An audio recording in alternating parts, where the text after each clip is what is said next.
Hello, hello, hello. I am Miss CeeCee and I am your favorite life insurance specialist.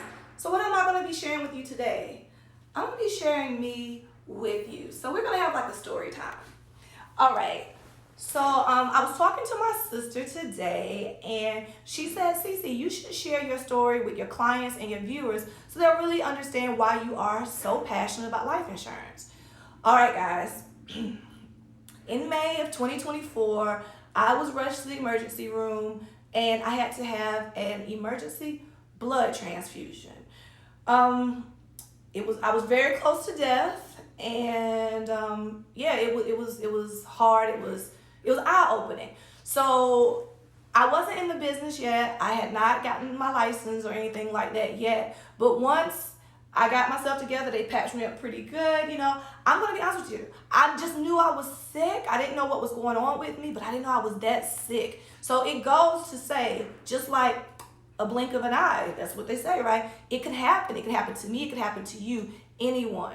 So we have to be responsible. We should be responsible and not leave that burden on our families. So once I got better and I got my license, I started visiting different mortuaries and I wanted to see how much does a funeral cost. I didn't know how much a funeral costs. Do you all know how much funerals cost?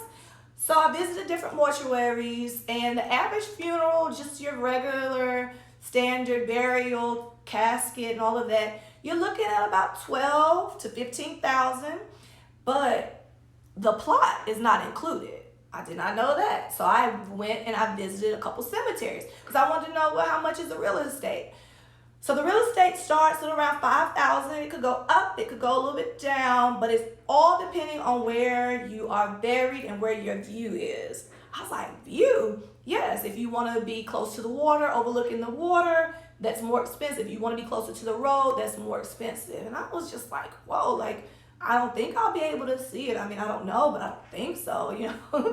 So that's about how much it is. So right now you're talking about almost $20,000 for your standard burial, okay? Well, I've spoken to a couple of older people, and sometimes I get the thing like, just throw me somewhere. That is a direct quote from someone I know. And I was told him, I'm not going to jail, sir. I'm not throwing you anywhere.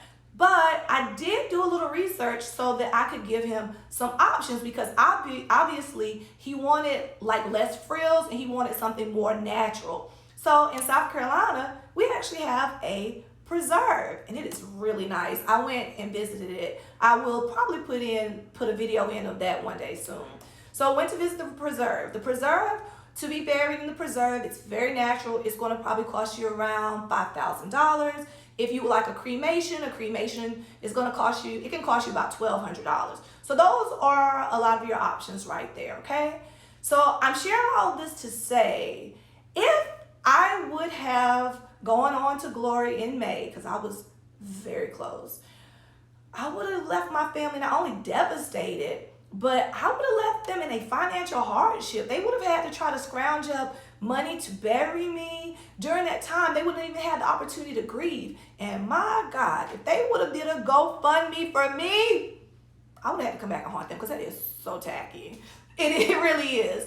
But they would have had to do what they had to do because I wasn't a responsible adult and handle my business. So they would have had to raise the money like a lot of families have had to do by any means necessary. Fish fries, GoFundMes, basically like begging. And we don't need to do that to our families anymore. I got my policy as soon as I was able to. I got my first policy actually in June. That is when I purchased my policy. But I'm also going to share, you need to get that policy while you are healthy too, because luckily I was okay and I didn't have to be a modified policy. But if you get there's different levels of sickness. If you get really ill, you may not even qualify for a life insurance policy. All right, well, I just wanted to share a little bit about me with you guys so you all could know why I am your favorite life insurance specialist and why I do what I do. I love you all. I would love to get you some coverage. Please click, subscribe, like, share, all of those good things. And let me get you some coverage. Send me an email, call me, and we will definitely set up an appointment. I love you all. I'm signing off. I'm Miss CeeCee, your favorite life insurance specialist.